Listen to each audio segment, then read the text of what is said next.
Final Fantasy, a flagship RPG series, with each numbered entry focused on a brand new bunch of characters and story.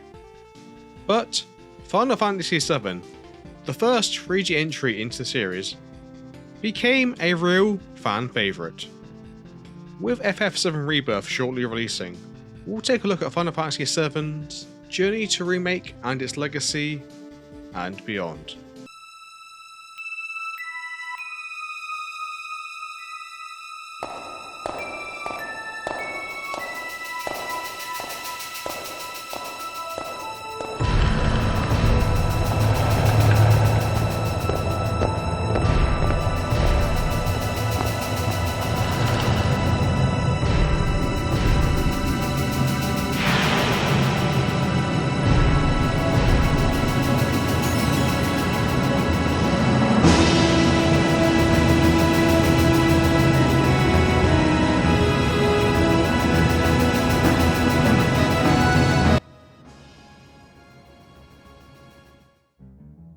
Final Fantasy VII released in 1997 on the PlayStation.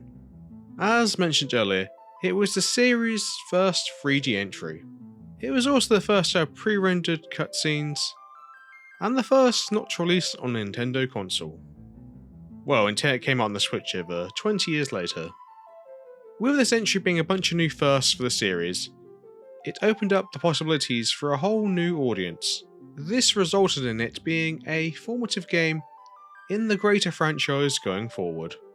Final Fantasy VII had a huge impact on the series, especially on its popularity outside of Japan. It's even become a bit of a flagship for the franchise over time, but we'll get onto that later. Let's give a brief overview of what Final Fantasy VII is. In Final Fantasy VII, we play as Cloud Strife, a former soldier with, let's say, a hazy past, who is now a gun-for-hire mercenary man who is indeed very pointy.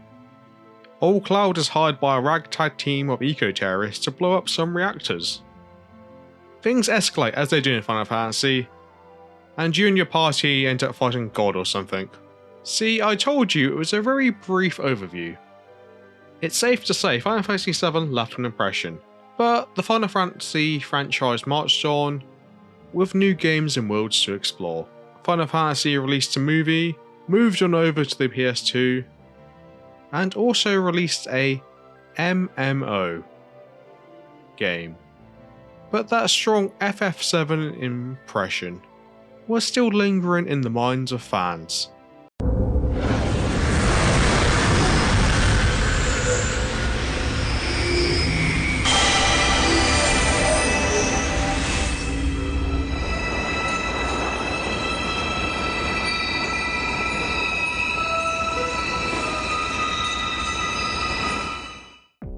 Come E3 2005, there was a certain tech demo to show off the graphical capabilities of the PlayStation 3, with the Final Fantasy VII opening sequence being remade with the power of the PlayStation 3.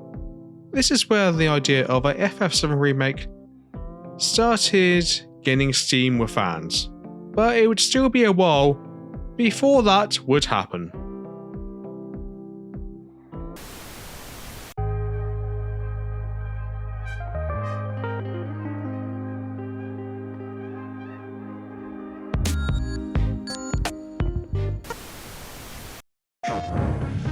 Beyond the edge of reality lies a story of ultimate conquest, a story of war and friendship, a story of a love that can never be, and a hatred that always was.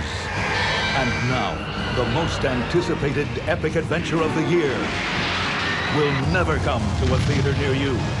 Final Fantasy VII. PlayStation.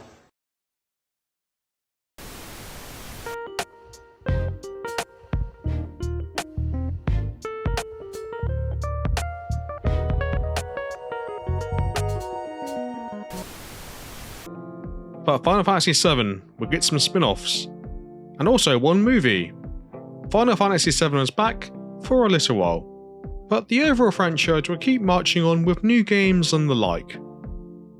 10 years after that E3 Tech demo sparked people's imagination, we got the announcement for the Final Fantasy VII Remake.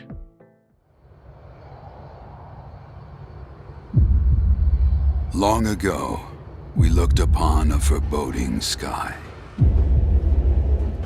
The memory of the star that threatened all burns eternal in our hearts.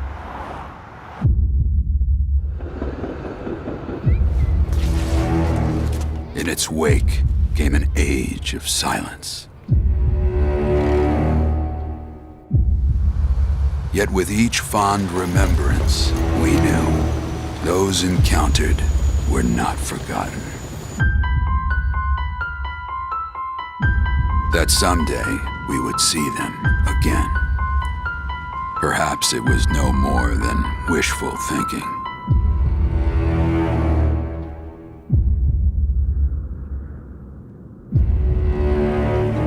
But after the long calm, there are now the beginnings of a stir.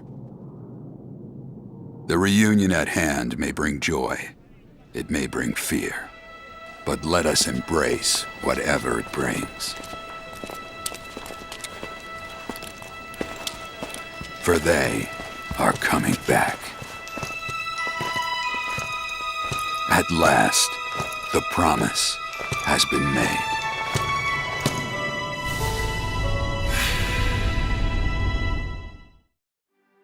Yes, we got to see Final Fantasy VII Remake at E3 2015. Well, a teaser trailer. We got another teaser trailer at PSX 2015, which seemed to show some gameplay, which showed the game will be taking a more action-like direction. We also found out that Cyber 2 Connect would be working with Square Enix to make the game. Cyber Connect are most well known for its Naruto games. Also, the Final Fantasy remake would be a first in the trilogy of games to remake the original. In 2017, it's decided that remake should be fully internally developed. In 2019 we got to see a bunch of trailers and gameplay. We also got a release date of March 2020. That would be eventually pushed back to April. So the game finally came out April 10th, 2020 on the PlayStation 4. But how did it do?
Get down here, Merc.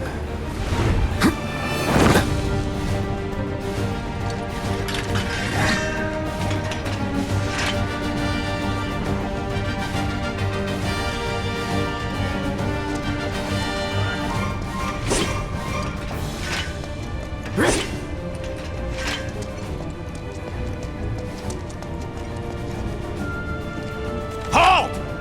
Who goes there? You're up.